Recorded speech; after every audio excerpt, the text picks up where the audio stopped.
வணக்கம் நண்பர்களே. யாருக்கு காலில் பூட்டு போட வேண்டும் என்று இந்த இடத்தில் கூறுகிறார் கவியரசர். பொழப்பையெல்லாம் விட்டு விட்டு சுத்தி வரும் சோம்பேறிக்கு காலில பூட்டு.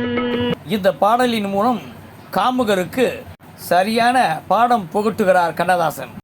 பின்னாலே லைசன்ஸ் இல்லாமே வளைய வரும் காமுகருக்கு கண்ணிலே பூட்டு. பணத்தோட்டம் திரைப்படத்திலும் கவியரசர் தமது முத்திரைகளை நன்கு பதித்துள்ளார்.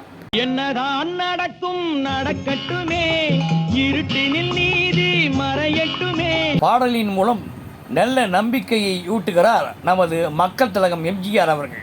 கண்ணாலே வெளிவரும் தயங்காதே, தலைவன் இருக்கிறான் மயங்காதே. தத்துவ பாடல்கள் எழுதுவதில் மிகவும் வல்லவர் நமது கவியரசர் கண்ணதாசன். உலகத்தில் திருடர்கள் சரி பாதி, ஊமைகள் குருடர்கள் அதில் பாதி.